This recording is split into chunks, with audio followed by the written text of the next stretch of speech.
పవన్ కళ్యాణ్ గారిని, చిరంజీవి గారిని కాసేపు పక్కన పెడితే, మనం ఇంకొక మీకు పోటీదారులని చెప్పాలో ఏంటో నాకు అర్థం కావట్లేదు. వంగ గీత గారి గురించి ఏమంటారు? వంగా గీత గారు ఒక సీనియర్ రాజకీయ నాయకురాలు తను. ఒక సీనియర్ అడ్వకేట్ కూడా. నేను ఒక అడ్వకేట్‌గా ఉన్నాను. మా సీనియర్ అడ్వకేట్ కూడా తను. కానీ రాజకీయాల్లోకి వచ్చిన తర్వాత సుమారు ఆవిడ స్టూడెంట్ లైఫ్ నుండి 40 సంవత్సరాల రాజకీయ నాయకురాలుగా టిల్ డేట్ ఉన్నారు. ఆవిడ ఒక జిల్లా పరిషత్ చైర్పర్సన్‌గా, ఒక రాజ్యసభ ఎంపీగా, ఒక పిఠాపురం ఎమ్మెల్యేగా, మరలా ఇప్పుడు కాకినాడ జిల్లా ఎంపీగా కూడా ఉన్నారు. ఇన్ని సంవత్సరాలు సర్వీస్ ఉన్న ఆవిడ ఈ జిల్లాకు కానీ, ఈ నియోజకవర్గానికి కానీ ఏవైనా చేశారా? ప్రజలు చూస్తారు తప్పకుండా. నేనేమంటానంటే, అమ్మా మీరు మన పిఠాపురం నియోజకవర్గంలో ఎమ్మెల్యేగా పోటీలో ఉన్నప్పుడు గెలిచిన తర్వాత పిఠాపురానికి ఏవైనా మంచి చేశారా? ఆ మంచి చేస్తే చెప్పడానికి ప్రయత్నం చేయండి. కాకినాడ ఎంపీగా మీరు గెలిచిన తర్వాత 7 నియోజకవర్గాల్లోనూ మేజర్ నియోజకవర్గమైన పిఠాపురానికి మీరు ఏమైనా చేశారా? ఈ రోజు మళ్ళా కొత్తగా వెళ్ళి పిఠాపురానికి ఏం చేయాలనుకుంటున్నారు అనేది ప్రజలకు తెలియజేయాలి తప్పకుండా ఆవిడ. దానిలో ఆవిడ విఫలమైందని అయితే నేను భావిస్తా ఉన్నాను. ఎందుకంటే పిఠాపురంలో కొన్ని వందల వేల సమస్యలు ఉన్నాయి. ఇంత సీనియర్ నాయకురాలైన ఈవిడ పిఠాపురాన్ని నిజంగా ఒక మంచి స్థాయిలో నిలబెట్టాలి అంటే తప్పనిసరిగా ఆవిడ కేంద్రంతో వాళ్ళకి ఇంటర్నల్గా కూడా సపోర్ట్ ఉంది కాబట్టి బాగా చూసింది. కానీ ఆవిడకి పిఠాపురం ప్రజల మీద కానీ, పిఠాపురం నియోజకవర్గం మీద కానీ ఏ మాత్రం ప్రేమ లేదని నేనైతే భావిస్తున్నాను. ఎందుకంటే పిఠాపురంలో వరదలు వచ్చాయి. వరదలు వచ్చినప్పుడు అదే గొల్లపురం మండలంలో కొన్ని ముప్పు ప్రాంతాల మొత్తం మునిగిపోతూ ఉంటాయి. ఆవిడ ఇప్పటికొచ్చి 40 సంవత్సరాల్లో ఏదైనా ఆపడానికి ఏమైనా ప్రయత్నం చేశారా? తాడిపర్తిలో ఉన్న కొండకాలువ అది వర్షం వచ్చి మొత్తం గొల్లపురంకు సంబంధించిన అన్ని గ్రామాల్లో కూడా మునిగిపోయే అవకాశం ఉంది. దాన్ని ఏమైనా ఆధునీకరించారా? ఏలేరుకు సంబంధించిన ఒక మంచి ప్రాజెక్టు, చాలా టీఎంసీల వాటర్ మనకి వచ్చే అవకాశం ఉంది.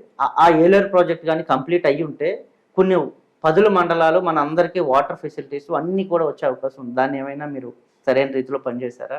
విద్య, వైద్యం కావచ్చు, పిఠాపురంలో ఉన్న రోడ్లు కావచ్చు, పిఠాపురం కాన్స్టిట్యున్సీలోని ఏ రోడ్డుకైనా మీరు వెళ్ళండి, సరైన రోడ్లు ఇప్పటికే ఏమైనా ఉన్నాయా? ఇప్పుడు ఎంపీగా ఇప్పుడైతే ఉన్నారుగా, మీరు ఒక చందుర్తి, గొల్లపురంలో, తాడిపత్రి రోడ్లు వెళ్ళి చూడండి ఎంత హీన స్థితిలో ఉన్నాయో. ఒక చందుర్తి వెళ్ళాలంటే ఎక్కడో తాడిపత్రి మీద నుండి కత్తిపూడి మీద నుంచి వెళ్ళాల్సిన దయనీయ స్థితిలో ఉన్న ఆ ప్రజలు రేపొద్దున్న అదే వంగ గీతకి ఏ విధంగా ఓట్లు వేస్తారని మనం అనుకోవాలి. సో తప్పకుండా వంగ గీతా విశ్వనాథ్ గారు కూడా 40 సంవత్సరాల సీనియర్. అమ్మా మీరు సీనియర్ అయిపోయారు, ప్రశాంతంగా ఇంట్లో కూర్చోండి, యువతకు అవకాశం ఇవ్వండి అని చెప్పి నేనైతే తప్పకుండా ఆమెను ప్రశ్నిస్తాను. ఒక ఎమ్మెల్యే అయితే కనుక ఒక కాన్స్టిట్యున్సీ చూసుకుంటే సరిపోద్ది. ఒక ఎంపీగా ఉన్న 7 చూసుకోవాలి. సో గీత గారిని ఎంపీగా కాసేపు పక్కన పెడితే, గతంలో ప్రజారాజ్యం పార్టీ తరఫు నుంచి ఎమ్మెల్యేగా పిఠాపురంలో పోటీ చేశారు, గెలుపొందారు. సో అప్పుడు కూడా ఏం చేయలేదంటారా? ఆవిడ ఛాలెంజ్ చేశానని చెప్తున్నారు. అయితే మరి ఇప్పట్లో స్కూల్లో అయితే కానివ్వండి, ఇంకా చాలా అభివృద్ధి కార్యక్రమాలు నేను చేశానని, మళ్ళీ నేనే ఎమ్మెల్యే అవుతాను అక్కడ అని చెప్తున్నారు. మీ దృష్టిలో ఎలా అనిపిస్తుంది? మనం ఎప్పుడు కూడా డెవలప్మెంట్ అనేది ఒక కంటిన్యూస్ ప్రాసెస్గా చూడాలి మనం. ఇది ఇలా డే బై డే ఇంప్రూవ్ అవుతుంది కాబట్టే పిఠాపురం నియోజకవర్గం కాదు, జిల్లా, రాష్ట్రం అంతా కూడా అలా మనకు వెళ్తూ ఉంది. పిఠాపురానికి ఇప్పుడు కొత్తగా ఏవైనా చేసేసి ఉంటే, మీరు లాస్ట్ టైం ప్రచారంలో కూడా చూడండి, హీనంగా దీనంగా ఉన్న పిఠాపురాన్ని నేను అభివృద్ధి చేస్తా అన్నారు. అమ్మ మీరు అంత దరిద్రంగా దీనంగా ఉండిపోవటానికి మీరు కూడా ఒక కారకురాలే కదా అంటాను నేనైతే. కొత్తగా పిఠాపురం స్కూల్స్కి, లేకపోతే ఉప్పాడ మండలంలో లేకపోతే ఉప్పాడ గ్రామంలో స్కూల్స్ ఈవిడ తెచ్చేసేదే ఉంది. ప్రజలు పెరిగే కొద్దీ, వాళ్ళ జీవనశైలి పెరిగే కొద్దీ అన్ని రకాల స్కూల్స్ కూడా ఉంటాయి. మన పిఠాపురాన్ని ఏమైనా మీరు మన జిల్లాలోనో, మన రాష్ట్రంలోనో, మన దేశంలోనో ఏమైనా ఒక మంచి మోడల్ నియోజకవర్గంగా అయినా ఉంచగలిగారా? అన్ని నియోజకవర్గాలు ఎలాగ ఉన్నాయో అలాగే పిఠాపురం కూడా ఉంది. అలాగే వీళ్ళు కూడా చూశారు. రాజకీయ స్వలాభం కోసం వీళ్ళు పిఠాపురం నియోజకవర్గాన్ని, ఆ ప్రజల్ని కూడా మోసం చేస్తూ ఆ కాలం గడుపుతున్నారు తప్ప పిఠాపురం నియోజకవర్గాన్ని ఒక మంచి మోడల్ సిటీగా వీళ్ళు చూడడానికి ఏ రోజు ప్రయత్నం చేయలేదు. పిఠాపురం పరిస్థితులు చూసుకుంటే, ఒకవైపు పవన్ కళ్యాణ్ గారు, ఆయన భయంకరంగా కోటల్లో ఫ్యాన్ బేస్ ఉన్న వ్యక్తి. ఒకవైపు చూస్తే గీత గారు, ఆవిడ 40 ఏళ్ల సుదీర్ఘమైన రాజకీయ అనుభవం ఉన్న వ్యక్తి. సో వీళ్ళిద్దరిని తట్టుకొని ఒక ఎమ్మెల్యే అభ్యర్థిగా మీరు ఎటువంటి పోటీ ఇవ్వబోతున్నారు వాళ్ళకి? ఒకటి బ్రదర్, ఇందులో 2 రకాల ప్రజలు చూస్తారు. ఒక సీనియర్ పొలిటీషియన్గా మేడం ఉన్నా, లేకపోతే ఒక మంచి చరిష్మా ఉన్న పవన్ కళ్యాణ్ ఉన్నా సరే, వీళ్ళిద్దరూ ఎవరో ఒకరు ఓడిపోవటానికి మధ్యలో ఇంకొక పర్సన్ కంపల్సరీగా కావాలంటాను నేను. అది నేనై ముందు వచ్చాను. ఈ ఎన్నికలకు వీళ్ళిద్దరిలో ఎవరో ఒకరు నా చేతిలో అయితే ఓడిపోతారు. ఎప్పుడు కూడా మనం రాజకీయాల్లోకే కావచ్చు లేదా నిజ జీవితంలో కూడా ఓడించు గెలువు అనే ఒక మంచి ఫార్ములా ఉంది. నేను 2019లో కాకినాడ రూరల్ నుంచి పోటీ చేసి ఓడిపోయాను. 2024లో నా స్థాయి నాకు తెలుసు, నేను ఎంత కష్టపడుతున్నాను, ఎంత ప్రజాదరణ ఉంది అనేది నాకు తెలుసు. నేను ఓడించడానికి సరిపోతాను. 2024 అయిపోయిన తర్వాత వీళ్ళిద్దరిలో ఇంత ప్రజాదరణ ఉన్న ఇదే పవన్ కళ్యాణ్ కావచ్చు, ఇంత సీనియర్ అయిన ఈయనే కావచ్చు, ఎవరో ఒకరు నా చేతిలో ఓడిపోయిన తర్వాత 2029లో గెలవటానికి నేను ప్రయత్నం చేస్తాను. సో వీళ్ళిద్దరూ కూడా ఎవరో ఒకరు, ఒక ఓటు చాలు ఓడిపోవటానికి. సో ఆ ఒక ఓటు నా ఓటే అవుతుందా, నాకు వచ్చే కొన్ని వందల వేల ఓట్లు అవుతాయా అనేది కాలం నిర్ణయిస్తుంది. అంటే ఏంటి సార్ మీ ఉద్దేశం ఏంటంటే గెలుపు కంటే ఓట్లు చేల్చడమే ప్రధాన లక్ష్యం అంటున్నారా?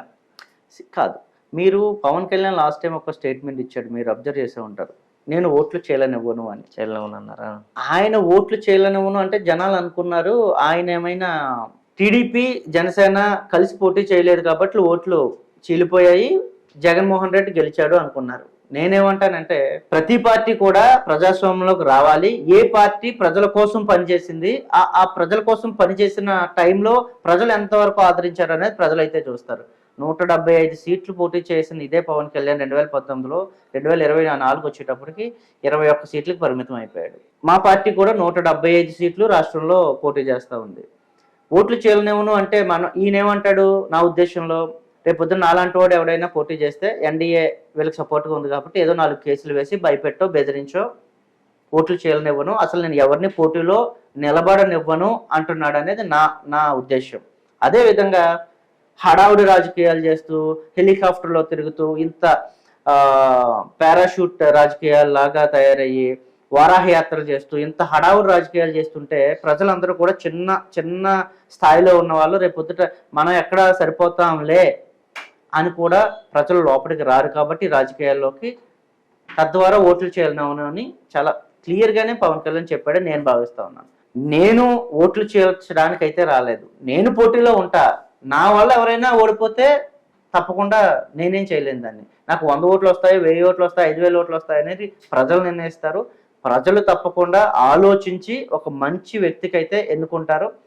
ఆ వ్యక్తి ఎన్నుకున్న వ్యక్తి రాష్ట్రంలో మన నియోజకవర్గాన్ని మంచి స్థాయిలో తీసుకెళ్ళగలిగితే తప్పకుండా నేను కూడా అప్రిషియేట్ చేస్తాను. సో పిఠాపురం ప్రజలు ఒక మార్పు కోరుకొని మల్లికార్జున గారిని ఎమ్మెల్యే చేసేస్తే మీరు పిఠాపురం నియోజకవర్గానికి కానీ అక్కడ ఉన్న రైతులకు కానీ కార్మిక కర్షకులకు కానీ మీరు ఎటువంటి అభివృద్ధి చేస్తారు? నేను అదే పిఠాపురం నియోజకవర్గంలో 1987లో పుట్టాను. చాలా చాలా దారుణమైన పరిస్థితుల్లో చాలా పూర్ కుటుంబం నుంచి నేను వచ్చాను. వీళ్ళకిలాగా గోల్డెన్ స్పూన్స్తో నేను పుట్టలేదు, లేకపోతే ఇలా 40 సంవత్సరాల ఇండస్ట్రీలకు కూడా నాకేం లేదు. నేనే మా ఇంట్లో నేను ఒక్కడనే ఇలా రాజకీయాల వైపు వచ్చిన వ్యక్తిని. సో నేనేమంటానంటే చిన్నప్పటి నుండి అన్ని కష్టాలు చూసి పెరిగిన వాడిని నేను. అదే పిఠాపురంలోనూ 3 మండలాల్లోనూ నాకు చుట్టాలు నా ఫ్రెండ్స్ అందరూ కూడా ఉన్నారు. అదే పిఠాపురంలో RRBHR స్కూల్లో చదువుకున్న వ్యక్తిని నేను. గ్రౌండ్ లెవెల్ నుండి కూడా అన్ని కష్టాలు చూసి వచ్చాను కాబట్టి నేను ఇప్పుడు కొత్తగా ఒక స్క్రిప్ట్ లాగా లేకపోతే నేను ఇది చేస్తా అది చేస్తా అని చెప్పి, లేకపోతే నీకు చేనేతకి ఇది చేస్తాను, మన మత్స్యకారులకు ఇది చేస్తాను, కాపు సోదరులకు అది చేస్తాను నేను చెప్పాల్సిన అవసరం లేదు. ఏ కష్టం నాకు నిజంగా తెలుసో అది చాలా క్లారిటీ నాకుంది. మీరన్నట్టుగా ప్రజలు ఆశీర్వదించి నన్ను గెలిపించగలిగితే ప్రజలకు ఏం చేయాలో చెప్పాల్సిన అవసరం లేదు, చేసి చూపించే ప్రతి ప్రణాళిక నా దగ్గర అయితే ఉందని నేను భావిస్తా ఉన్నాను. మహాసేన్ రాజేష్ గారు పరిచయం ఉందన్న మీకు? సన్నిహితులా మీకు? లేదు, తెలుసు. ఓకే, తెలుసు. సో ఆయన చూస్తే ముందు టీడీపీ నుంచి ఆయనకి పి గన్నవరం టికెట్ అయితే ఇచ్చారు. ఆ తర్వాత ఏదో చిన్న గందరగోళం ఏదో జరిగింది, మళ్ళీ అది వెనక్కి తీసుకున్నారు, మళ్ళీ వేరే వాళ్ళకి ఇచ్చారు. దాని మధ్య ఏమైనా రాజకీయ కోణం ఉందంటారా? అంటే ఆయన ఆవేశంగా మాట్లాడేస్తారు, ఏదనిపించినా అది బయటకు మాట్లాడేస్తారు. గతంలో ఎప్పుడో 7-8 ఏళ్ల క్రితం ఆయన మాట్లాడిన మాటలు ఇప్పుడు మళ్ళీ తెర మీదకి వచ్చాయి. దానివల్ల ప్రధానంగా ఆయన సీటు పోయిందని మనం అయితే చెప్పుకోవచ్చు. ఆయన ప్రెస్ మీట్ పెట్టి ఆయన ఛానల్ వేదికగా కూడా చాలా మాట్లాడడం జరిగింది. ఇలా జరిగింది, జనసేన వాళ్ళు ఎందుకు ఆ సీట్ ఆశిస్తున్నారని ఒకసారి చెప్పడం జరిగింది. సో ఈ గందరగోళాన్ని మొత్తం మీరు ఎలా చూస్తారు? ఒకటి బ్రదర్, మనం చేసిన తప్పు ఇదే జన్మలో అనుభవిస్తారు అని నమ్ముతాను నేనైతే.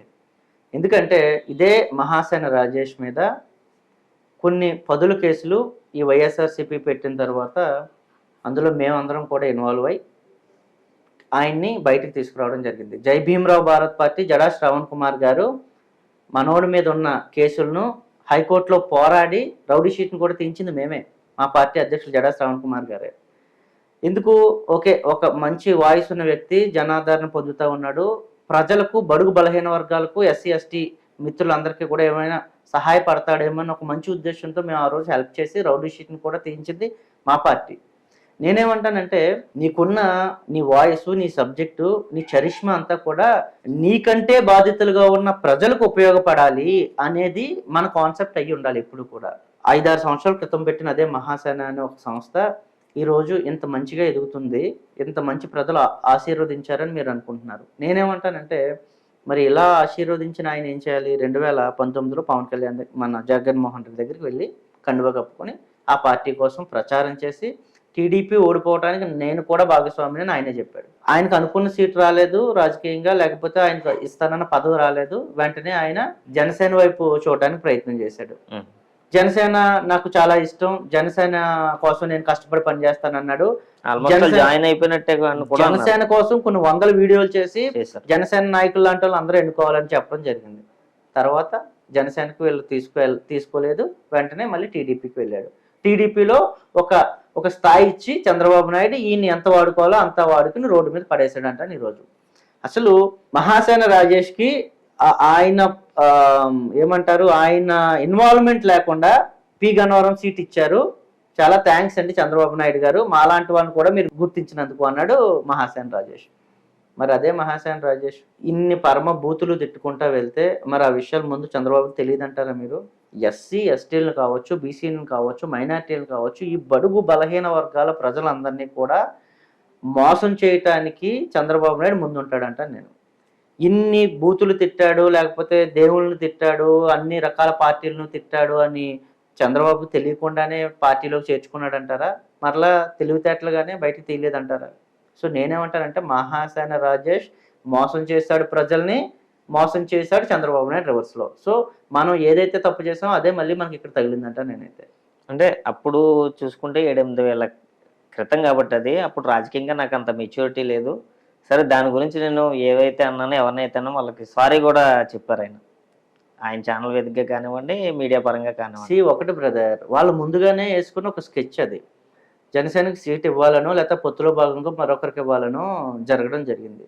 జనసేనని ఇంత దారుణంగా విమర్శించిన ఇదే మహాసేన రాజేష్ని జనసేన ఎందుకు ఎంటర్టైన్ చేస్తుంది? మీరు కూడా ఒకసారి ఆలోచించండి. సో ఇవన్నీ కూడా రాజకీయంలో మనం 10 సంవత్సరాల క్రితం అయినా, 5 సంవత్సరాల క్రితం అయినా, నిన్నైనా, ఈ రోజైనా ఒక మాట మీద నిలబడడానికి, ఆ మాట నిజంగా మనం అన్నాము అంటే దాని మీద స్టాండ్ అయి ఉండడానికి అట్లీస్ట్ ప్రయత్నం చేయాలి, లేదా దానికి మంచి కారణమైనా చెప్పి బయటకు వెళ్ళడానికి ప్రయత్నం చేయాలి. అప్పుడు దారుణంగా తిట్టి ఇప్పుడు పొగిడి, అదే మళ్ళీ టీడీపీని తిట్టి ఇప్పుడు పొగిడితే అవకాశ రాజకీయాలు చేసే చంద్రబాబు కావచ్చు, లేదా అవకాశం వస్తుందని భావించిన మహాసేన రాజేష్ కావచ్చు, ఇద్దరూ కూడా ప్రజల ముందు ద్రోహులుగా ఉన్నారు కాబట్టి అప్పుడు చంద్రబాబు నాయుడు ఓడిపోయాడు, ఇప్పుడు మహాసేన రాజేష్ బయటకు వచ్చాడు, అంతే. అంటే పవన్ కళ్యాణ్ గారు రాక తర్వాత పిఠాపురం పేరు ఎలా అయితే బయటకు వచ్చిందో, మొన్న రాజేష్ గారు కూడా ఒక వీడియోలో చెప్పడం జరిగింది. ఒకప్పుడు పి గన్నవరం అంటే ఎక్కడ అమలాపురం పక్కన ఎక్కడోరా అని అనేవారు. ఇప్పుడు మహాసేన రాజేష్ అక్కడ పోటీ చేస్తానని తెలియగానే పి గన్నవరం పక్కన అమలాపురం రా అని చెప్పుకుంటున్నారు అన్న. అవునా? మరి సోషల్ మీడియా ఇంపాక్ట్ వచ్చిన తర్వాత వీళ్ళు మాట్లాడే 4 మాటలు 10 మంది పిల్లలు చూసినప్పుడు వీళ్ళు ఇంకా నాకంటే తూపు ఎవరో లేరు అని ఫిక్స్ అవుతున్నారు ఫస్ట్. అది చాలా ప్రమాదం. అది నిజంగా ప్రజాస్వామ్యానికి చాలా ప్రమాదం.